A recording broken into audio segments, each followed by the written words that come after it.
just being such an Welcome to Mindful Leadership, Transforming Lives, with your host, Singh. This is where leadership meets purpose, presence, and passion. In today's fast-paced, high-pressure world, we face a leadership crisis. Too often, teams are led by managers who lack empathy, clarity, and vision, leaving individuals uninspired, disconnected, and undervalued. But it doesn't have to be this way. Great leadership isn't born, it's built. The end game: empower your leadership, inspire the world. Every week, join me, your host Singh, as we tackle the gaps in leadership and life coaching head on, learning how mindfulness, emotional intelligence, and compassion can redefine success. This isn't just another podcast, it's a mission to fill the void left by ineffective leadership. And it's not just about leadership in business. Life coaching for leaders and new executives is at heart of this journey. Ready to rise above the noise and lead with clarity, purpose, and impact? Join a global movement dedicated to reshaping the future of leadership, one mindful moment at a time. Let's begin. Episode of Mindful Leadership Podcast on the Transformation Network. The podcast where we turn stress into strategy, overthinking into clarity, and overwhelm into momentum. I'm your host, Singh, the leadership coach who has spent this last 1 year watching brilliant people get their hands on the most powerful tools in human history and somehow end up more tired, not less, more tired. So pour something warm, put the phone face down where you can't see it light up, and let's spend next 28 minutes on that exact paradox. I want to open with a picture, and I want you to tell me honestly whether you have been standing inside it.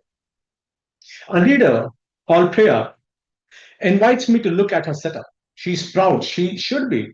9 AI tools, dashboards glow, automations that fire at 6 in the morning because she's awake. A prompt library, a second brain, a third brain. Apparently, because the second one got full, she walks me through it like a pilot showing off a cockpit. Then one summarizes my meetings. This one drafts my emails. This one watches my competitors. This one talks to that one too. And when she finishes, I ask her one question, just one. Priya, what did any of it actually change?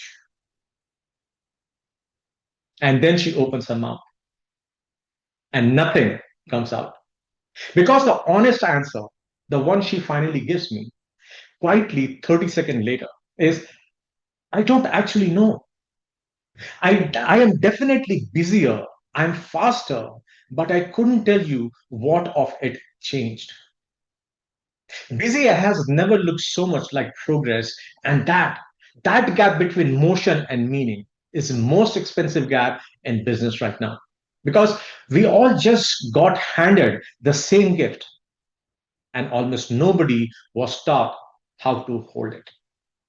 And Priya is not rare. She is the median.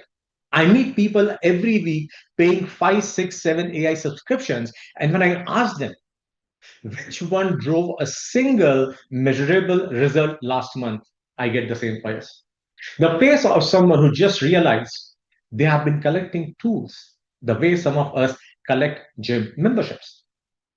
We confuse owning the tool with getting the result. We confuse access with advantage. And the machine, bless it, it perfectly happy to let us keep confusing them for at $60 a month, $60 a month, $60 a month. So here is what I have come to believe. After little over a year of these conversations, we did not get an intelligence upgrade this year. We got a speed upgrade. And there is a world of difference between the two. See, speed is now free. It's ambient.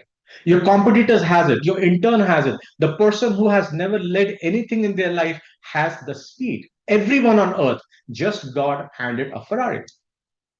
And what I keep noticing that almost nobody has handed is a map. So we have got millions of people driving faster than they have ever driven in every direction at once, mistaking the speed for the progress. Let me give you the number that stopped me cold. Depending on which study you read, Fewer than 7% of organizations are actually ready to use AI well. 7%. And when I dug into what ready means, here's the thing, it was almost never about technology. It was always never about technology. The technology is sitting right there, cheap and willing. Readiness turned out to be clarity program wearing a technology costume. The 7% were not the ones with the best tools. They were the ones who knew what they actually trying to do before they touched and reached for the toolbox. Because when the machine can do almost anything instantly, the only thing that separates one leader from another is a very old, very human set of questions. What is worth doing? What should stay human? And what about the state of mind I am in when I decide? The leaders who can answer those don't need more tools. The leaders who cannot will drown in them faster every quarter. So today begins a brand new set of this podcast. I'm calling it the conscious operator. And over the next 10 weeks, we are going to walk straight into the most anxious room in modern leadership, the room where AI meets the actual human being trying to lead. And we are going to find the calm in it, not by using AI, but using consciously. See, a conscious operator is not leader with most tools. It is the leader who stays the human in the loop, who uses the machine for leverage and keeps the wisdom for themselves. And the whole set rests on one framework, one word. And that word, as always on this show, is the whole point human. So stay human because when the machine can do anything, your humanity is the whole advantage. The 5 letters, 5 moves: halt, understand, mark the line, apply lever, and never outsource yourself.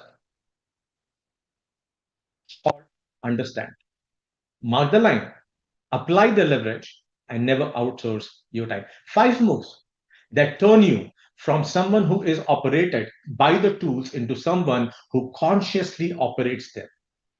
Let me walk you through it. The way it actually reads at 8 a.m. on a Tuesday morning when the machine is faster than you, and the temptation is to just let machine drive.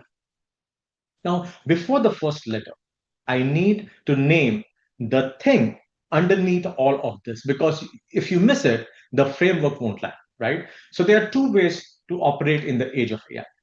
And the trap is not knowing which one you are in.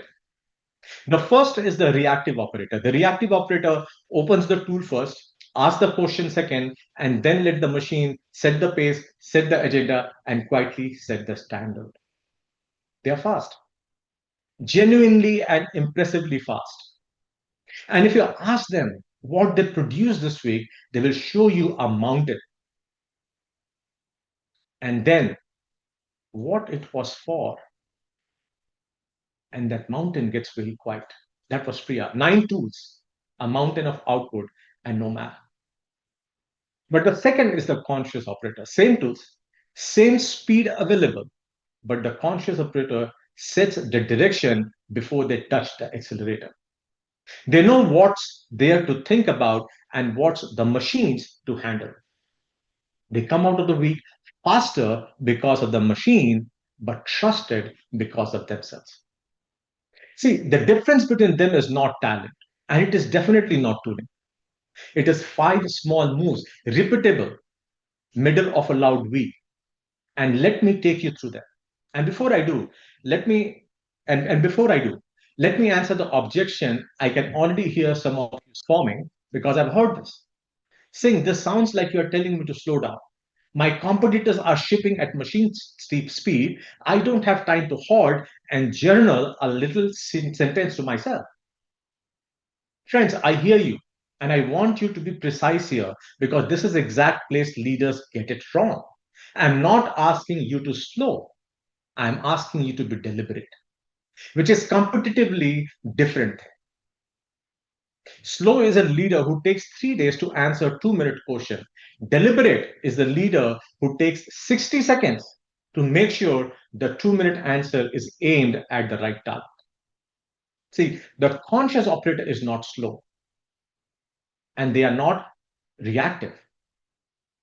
Over a quarter, they are dramatically faster because they are constantly cleaning up the confident garbage that speed without direction produces. So you're not choosing between fast and thoughtful, you're choosing between fast and aimed and fast and lost. Only one of those will compound. And you know what? So the first letter, halt, and it is the move that when you skip makes every other move impossible. You cannot operate consciously at a speed of a machine that never blinks. AI has no nervous system to settle, no ego to check, no Tuesday.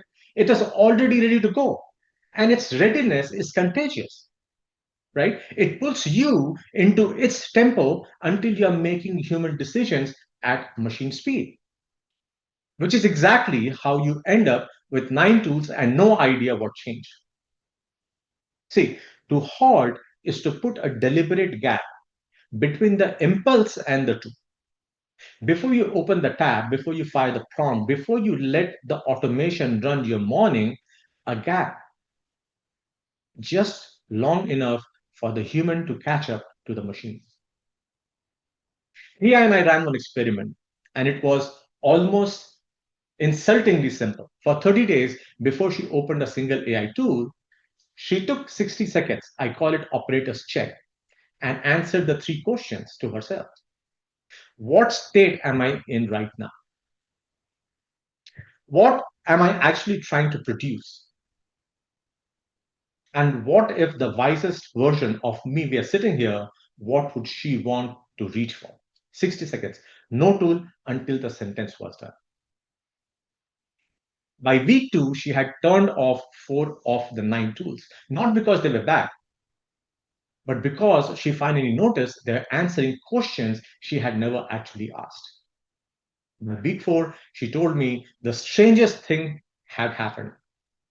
She was doing less for the first time in a year, and she could tell exactly what it changed.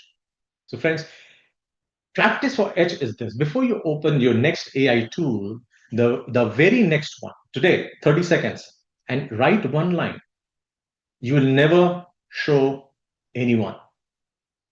Right now, I am blank, and what I actually want from this is blank. No line, no tool.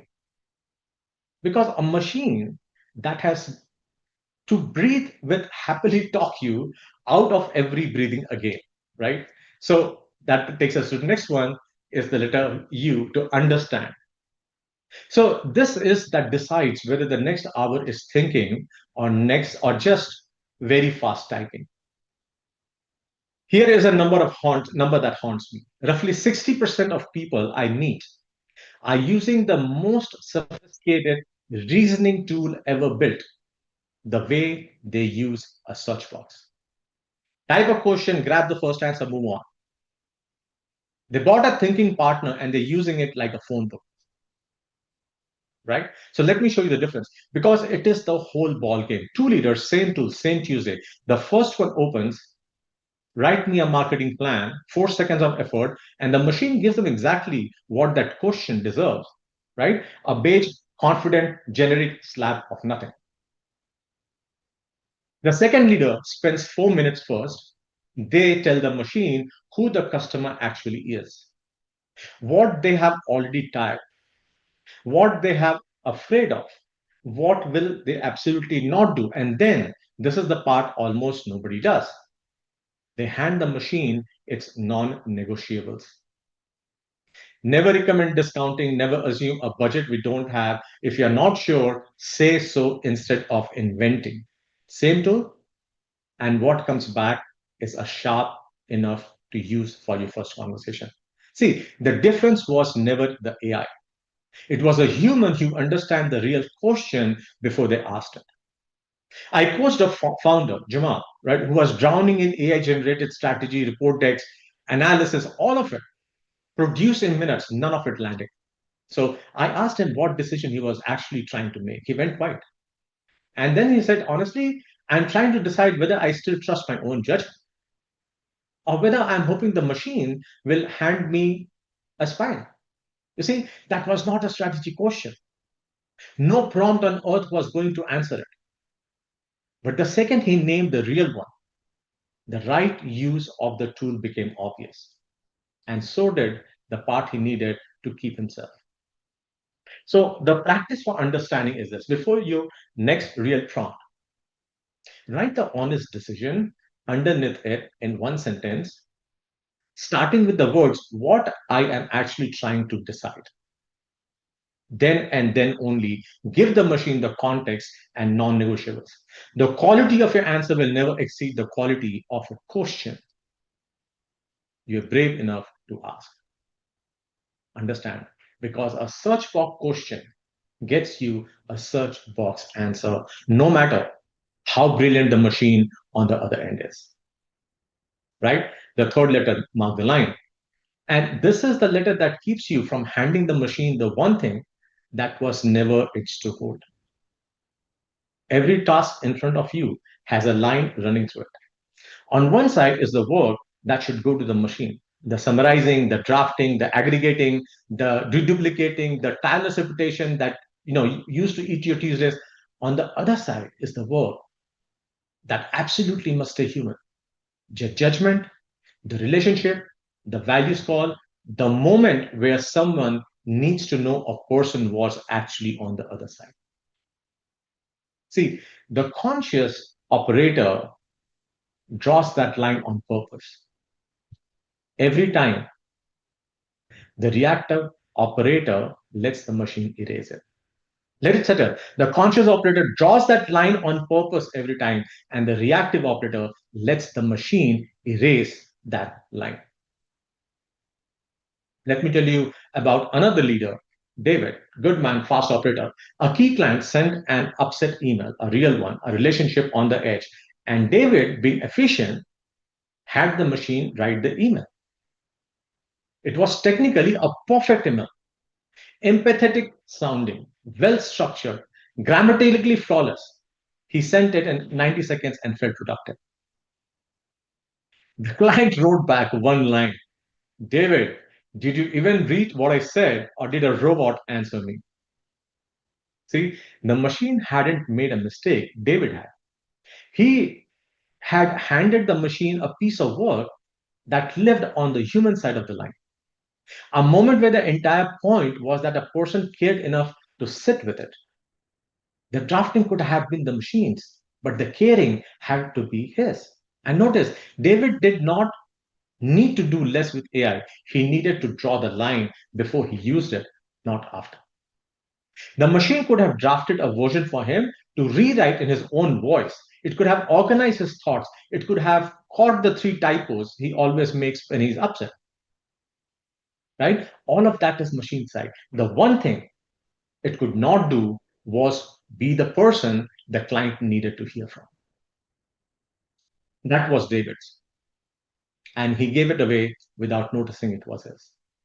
Right? So the practice for M: take one task on your plate today, draw the line straight through it out loud and say, this part goes to machine, this part stays with me. If you cannot find a part that stays with you, look harder, because that is usually the part that matters.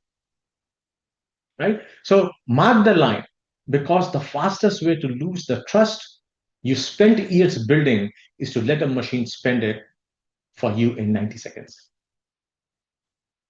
Now, the next one is apply the leverage. I put here on purpose because I don't want you to hear the whole episode as be afraid of the machine. No, this is not the message. The message is, once you have drawn the line, use the machine boldly on its side of it. Because there is a second failure mode, right? And it is quieter than tool sprawl. It is leaders who is so conscious, so precious about doing everything themselves that they keep using supercomputer like a notepad. They halt the beautifully, they understand the question, They mark the line, and then on the machine side of the line, they timidly ask it to fix a typo. That's not conscious. That's just slow and extra steps.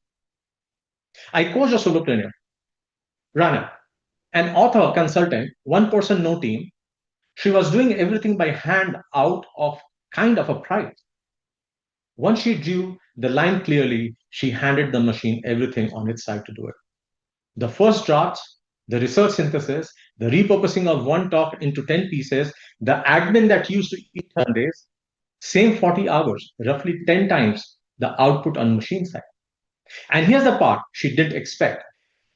She got more human and less, right? She didn't expect, but she got more human because all the hours the machine gave back, she poured into the two things only she could do, the actual thinking and the actual relationship.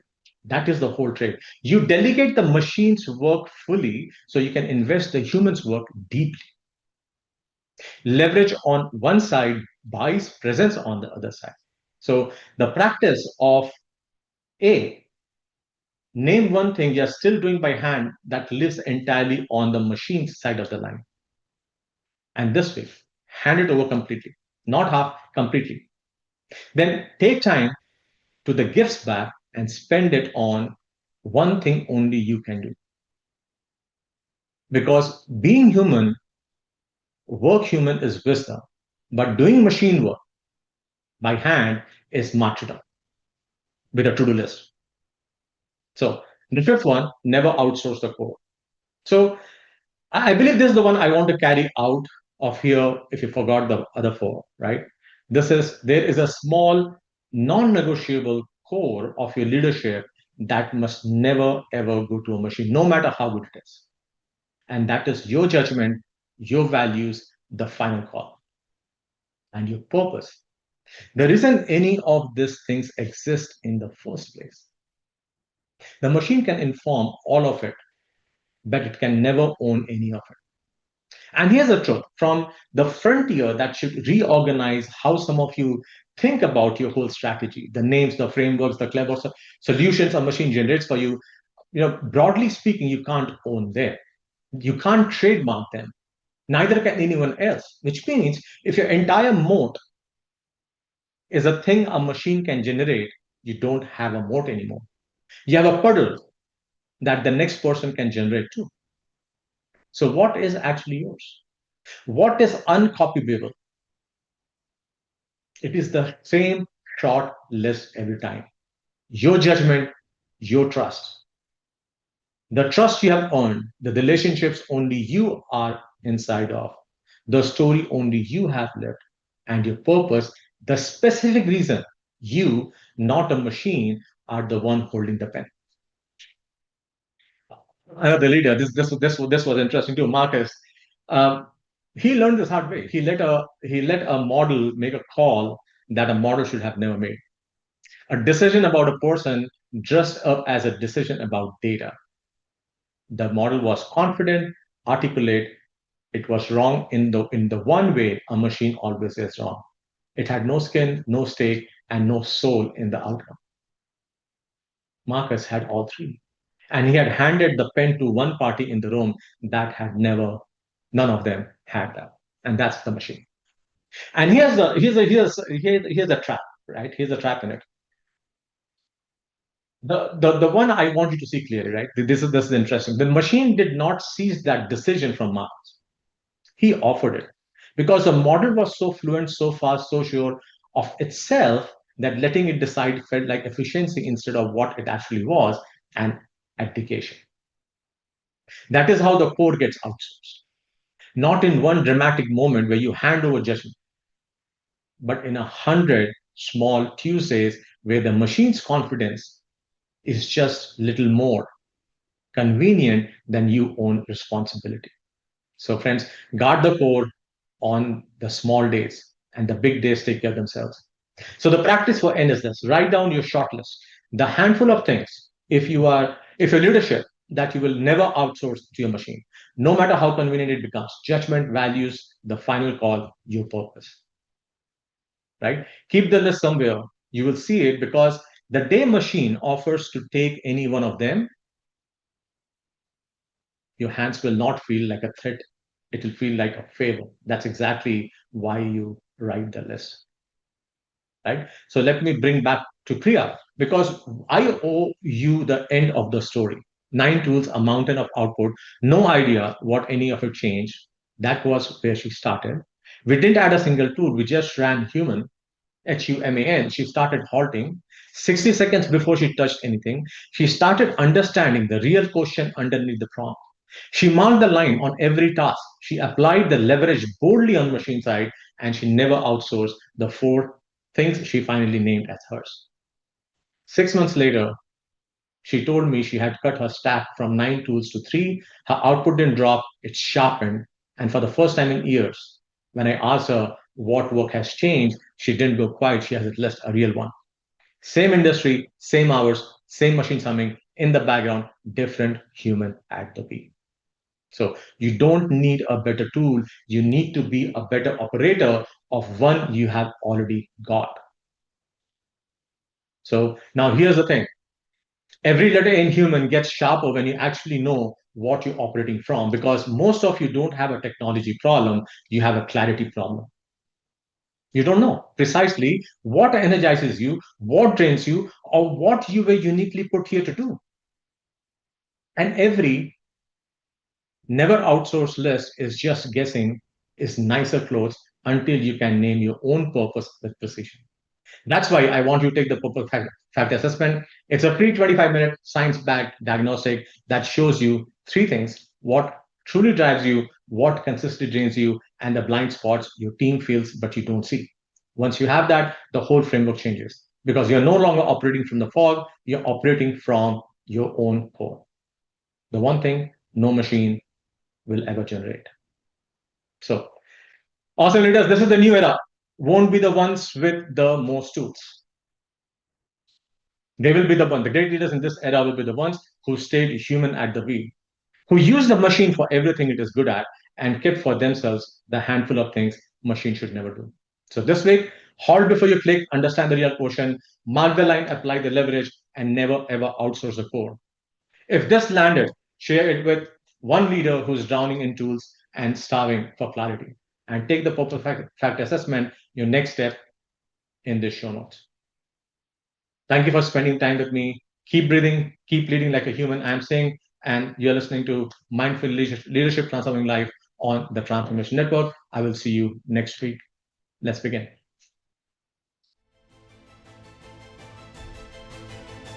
Thank you for watching Mindful Leadership Transforming Lives. With me, your host, Singh.